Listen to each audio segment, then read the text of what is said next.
नमस्कार। आप देख रहे हैं संतोष पाठक ऑफिशियल और मैं हूं आपके साथ शिव कुमार मिश्रा। दरअसल आज बात करेंगे, चूंकि मैं संतोष जी से परिचय से पहले ही एक बात मेरे दिमाग में आ गई। जब कोई आदमी डूब रहा हो तो जो डूबता हुआ देख रहा है वो कमियां खोजता है कि तुम पानी गहरा था, बिना पूछे कैसे घुस गए, और वहां पता था कि आपको वहां बहुत गहरा गड्ढा है, क्यों चले गए। और जो डूब रहा होता है वो तिनका तलाश रहा होता है। इस स्थिति में इस समय भारत की नरेंद्र मोदी सरकार फंसी हुई है। वो चाहे अंतरराष्ट्रीय मामले पे हो, वो देश के अंदर के मामलों पर हो, वो संसद में हो, वो राज्यसभा में हो, या फिर आम नागरिक की सहूलियतों से हो। और इसी पर चर्चा करेंगे। संतोष जी एक बड़ा सटीक कार्यक्रम लाए हैं कि जब आपको डर नहीं था तो इन्हें किसने नियुक्त कर दिया, इन्हें ये कुर्सी किसने सौंप दी। ये तो पहले भी एक दिन इन्हें कुर्सी मिली थी, उसमें इनका नाम ही नहीं रहा। ये तो पहले से बताए जाते हैं गड़बड़ सड़बड़ आदमी। इन्हें इतनी बड़ी जिम्मेदारी क्यों दी, और उस व्यक्ति को जो जन्मजात कांग्रेसी रहा। बड़ी समस्या फंस गई है। मेरे साथ हैं संतोष पाठक जी। संतोष जी का बहुत बहुत स्वागत और अभिनंदन। बहुत बहुत धन्यवाद शिव जी। और आपने कहा कि जन्मजात कांग्रेसी, भाजपाइयों पे भरोसा रहा नहीं अब शायद, तो कांग्रेसियों पे ज्यादा भरोसा है जो मैं पूर्व में कान पकड़ता हूं, माफी मांगता हूं, मैं समझ नहीं पाया। और एक बात और है, याद कर लीजिएगा, जब संसद के बजट सत्र का पहला चरण समापन पे था, मैंने आपको क्या कहा था कि जिस दिन स्पीकर बिरला के खिलाफ अविश्वास प्रस्ताव पर चर्चा शुरू होगी, कौन बैठे नजर आएंगे आपको? वही पाल साहब बैठे हुए नजर आए हैं। लेकिन ये मैच फिक्सिंग है, और ये मैच फिक्सिंग नरेंद्र मोदी और ओम बिरला ने सदन में आए बिना कर दी। मोदी सदन से गायब है, नदारद है। ओम बिरला नदारद है, कह रहे हाई मोरल ग्राउंड। अरे भैया, आप जब भी इस तरह के अविश्वास प्रस्ताव पर चर्चा होती है तो लोकसभा स्पीकर आम सांसद की तरफ सदन में आके बैठ सकते हैं। आ जाते नीचे बैठने के लिए, या भूल गए आप नीचे बैठना? क्योंकि पहली बार जब आप सांसद बने थे तो वही नीचे बैठते थे, सबसे पीछे की पंक्तियों में बैठते थे, आगे भी नहीं बैठते थे। और यही आपकी काबिलियत मोदी साहब ने देख ली कि पीछे वाले को बिठा लो ताकि दबा रहेगा और हमारी बात और 90 डिग्री झुककर हमसे हाथ मिलाए। वही काबिलियत ढूंढ ली। आज मैच फिक्सिंग हुई, और इस मैच फिक्सिंग का खुलासा असउद्दीन ओवैसी ने किया। भैया, संविधान कानून के उनसे ज्यादा जाने माने बहुत कम सांसद हैं, एक दो और भी हैं। ओवैसी ने किया। ओवैसी ने खुलासा कर दिया कि साहब ये तो मैच फिक्सिंग है। दो टीमें खेलने आने वाली हैं, और जो एक टीम का खिलाड़ी था उसको आपने अंपायर बना दिया है। अच्छा, अंपायर बनाए कैसे, ये भी बता दीजिए। तो उसमें गोल मट्टा करने लगे भाजपा के सांसद। अब असउद्दीन ओवैसी, उसके बाद कांग्रेस पार्टी के राष्ट्रीय संगठन महासचिव केसी वेणुगोपाल ने पूछा कि बिरला साहब को हटाने के लिए हम चर्चा तो कर रहे हैं, लेकिन बिरला साहब ने ये कैसे तय कर लिया कि वो जगदम्बिका पाल साहब को चुनेंगे और जगदम्बिका पाल साहब बैठ के ये तय करेंगे कि बिरला साहब को हटाने का प्रोसेस क्या हो? ये थोड़ा सा उलझाऊ है भाई। वो कह रहे कि हाई मोरल ग्राउंड इसलिए मैं सदन में नहीं आ रहा, लेकिन सदन का संचालन जगदम्बिका पाल करेंगे, ये तो उन्होंने खुद ही कह दिया। उसके बाद ममता बनर्जी की पार्टी के जो सांसद है सौगत राय साहब, उन्होंने भी ये मसला उठाया। तो यहाँ पे किरण रिजिजू उतर गए, अमित शाह बीच में उतर गए, तमाम चीजें बताते हुए नजर आए कि जब लोकसभा चुनाव हो रहा होता है तभी सदन का स्पीकर का ऑफिस होता है। मैं वही तो कह रहा हूँ, स्पीकर का ऑफिस होता है, लेकिन अगर स्पीकर के खिलाफ अविश्वास प्रस्ताव है तो स्पीकर ही कैसे तय करेगा कि चेयर पर कौन बैठेगा? और आज एक संवैधानिक प्रश्न भी खड़ा हो गया, जो असउद्दीन ओवैसी ने भी उठा दिया, जो केसी वेणुगोपाल ने भी उठा दिया, जो सौगत राय ने भी उठा दिया। और ओम बिरला की प्रेस कॉन्फ्रेंस में न जाने कितनी बार ये सवाल मैंने पूछा है जब मैं पार्लियामेंट कवर किया करता था कि बिरला साहब डिप्टी स्पीकर कब चुनोगे? लोकसभा के कार्रवाई में, लोकसभा के नियमावली में लिखा हुआ है कि जब सदन बनेगा, जब सदन का नए सदन का गठन होगा, तो एक कोई वरिष्ठ सांसद प्रोटेम स्पीकर बनाया जाएगा जो सबको शपथ दिलाएंगे, और उसके बाद लोकसभा स्पीकर और लोकसभा डिप्टी स्पीकर का चुनाव होगा। स्पीकर का भी चुनाव होगा, डिप्टी स्पीकर का भी चुनाव होगा। स्पीकर सत्ताधारी पक्ष से होंगे और डिप्टी स्पीकर विपक्ष का जो मान्यता प्राप्त दल होगा उसकी तरफ से होगा। आपने 2019 के बाद 7 साल हो गए, लोकसभा में डिप्टी स्पीकर ही नहीं चुना, क्योंकि आपको यह एहसास था कि एक न एक दिन वो अविश्वास प्रस्ताव आएगा, और तब अगर डिप्टी स्पीकर बैठे होंगे तो निष्पक्ष तरीके से कार्रवाई का संचालन होगा, इसलिए आपने डिप्टी स्पीकर ही नहीं बनाया।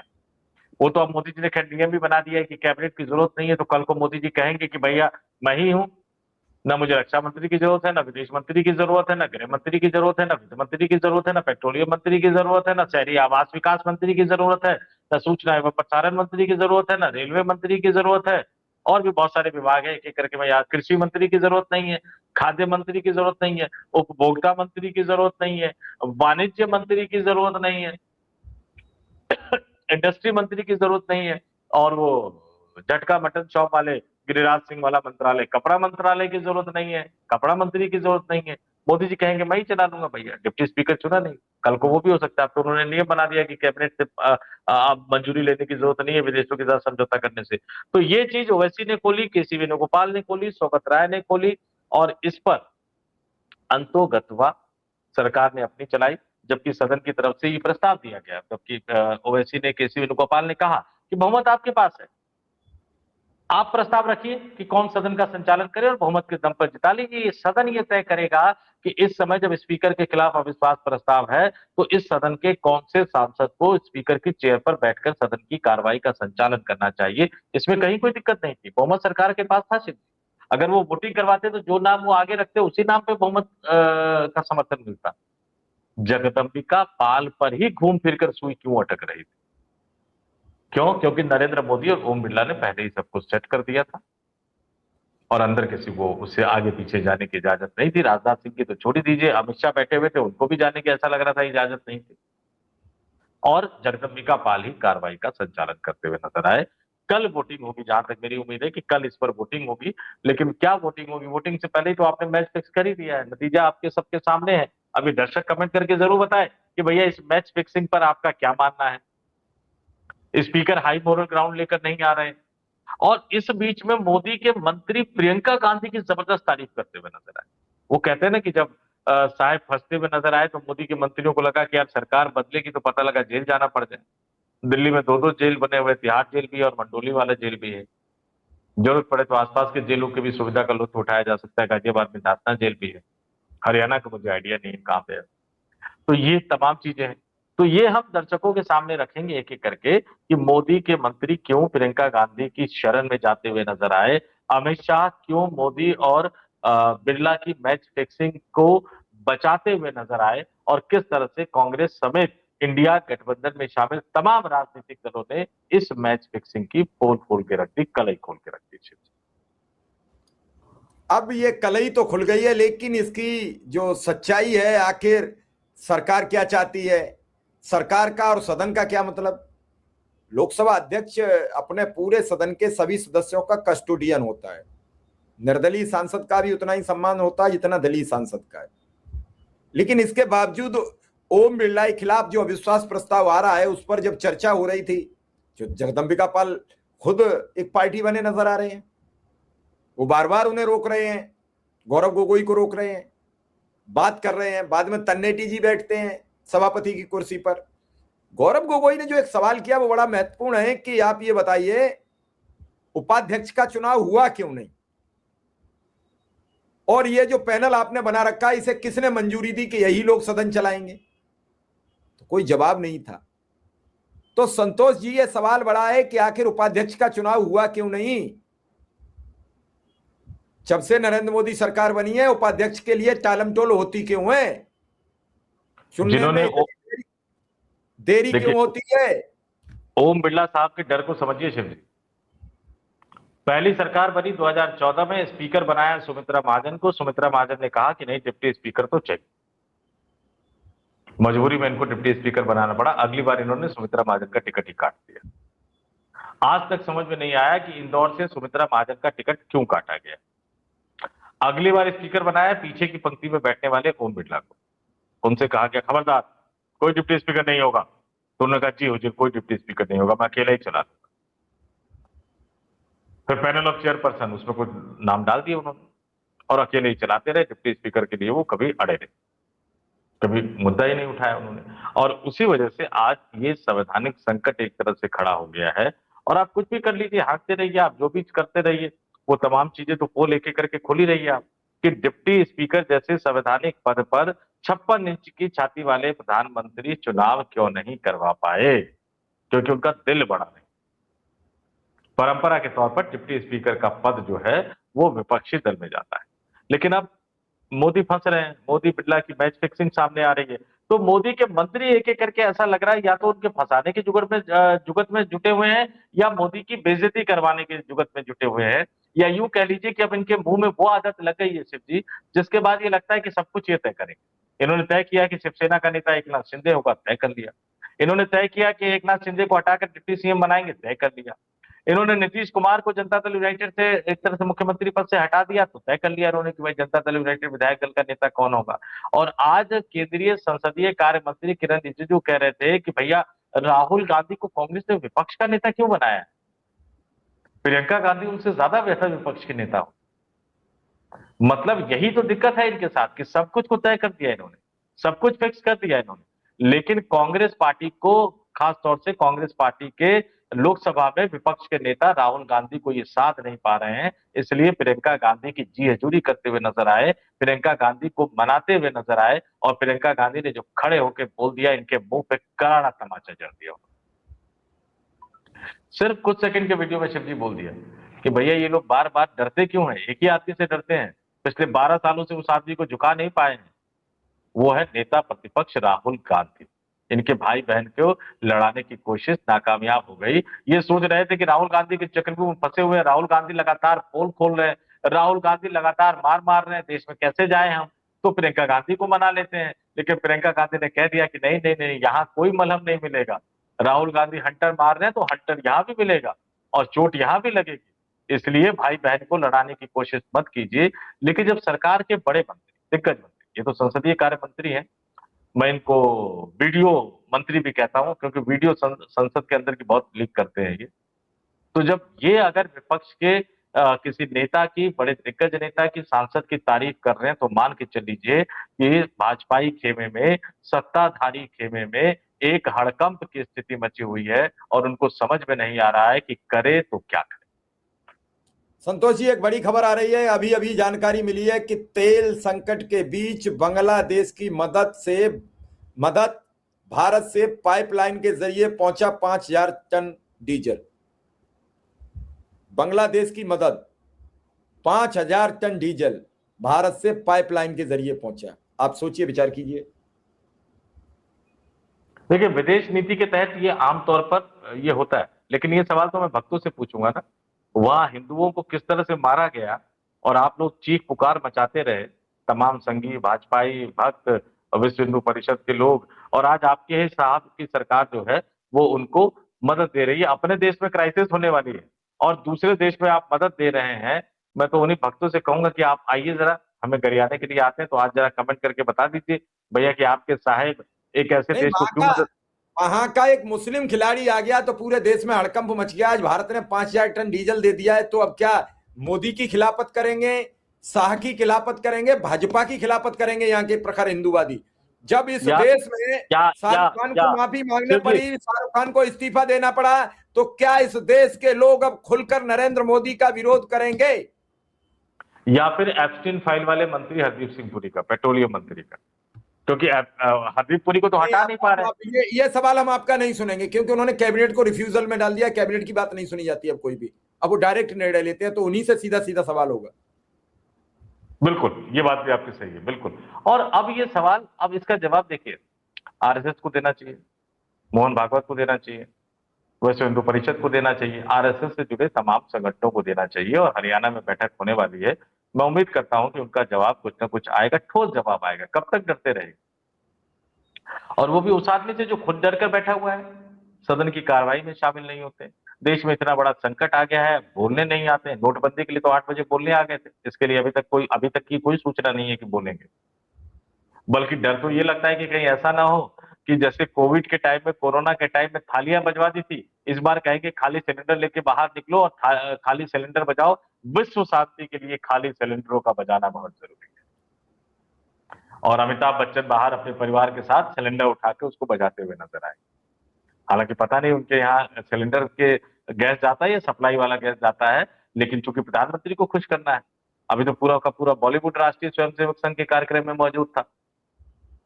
जिस व्यक्ति पर पूर्ण वीडियो बनाने का आरोप है शिव जी, अश्लील वीडियो बनाने का आरोप है, उनकी पत्नी और फिल्म अभिनेत्री शिल्पा शेट्टी ये कह रही थी कि मैं बहुत आरएसएस की और भागवत साहब की बहुत बड़ी प्रशंसक हूँ, प्रेरणा लेती हूँ मैं।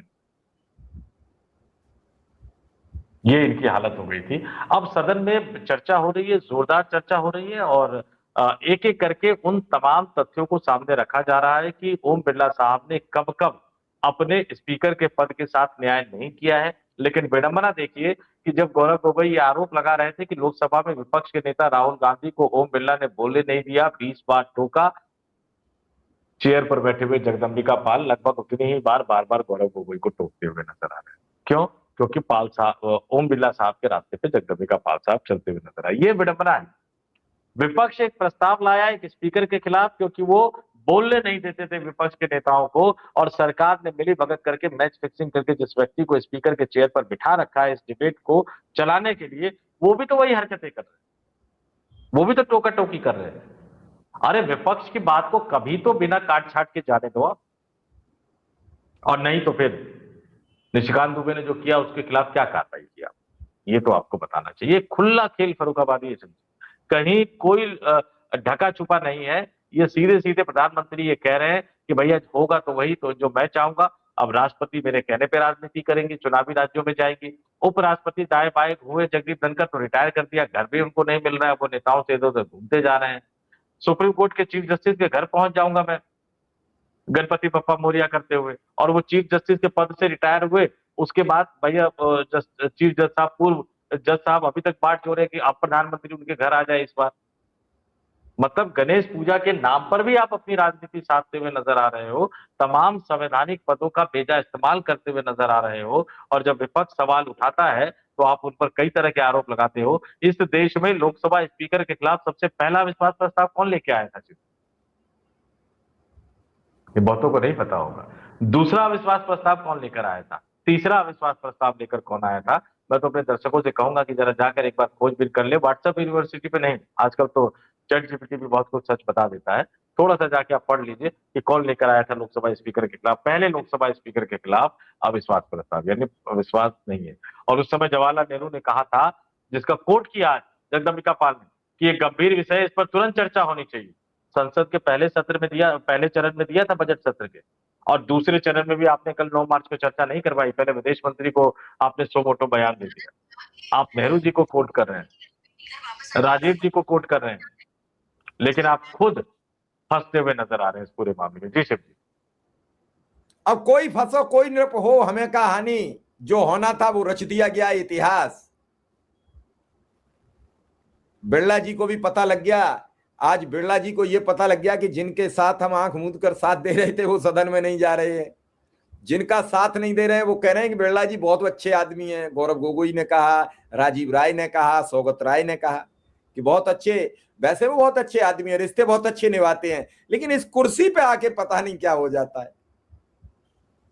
तो ये बात ओम बिरला को भी समझना चाहिए कि हम जिनके लड़े वो बेगाने हो गए, हम जिनके लिए लड़ रहे थे वो बेगाने हो गए हैं, और जिनके लिए नहीं लड़ रहे थे वो कम से कम पर्टिकुलर या हमारी पर्सनल इंसल्ट तो नहीं कर रहे हैं। पर्सनल तो हमें अच्छा आदमी बता रहे हैं, लेकिन हम जहां लड़ रहे थे, ओम बिरला का कोई लंबा तो इतिहास है नहीं। 2014 में पहली बार सांसद बनते हैं और 2019 में लोकसभा के अध्यक्ष बन जाते हैं, दूसरी बार में ही।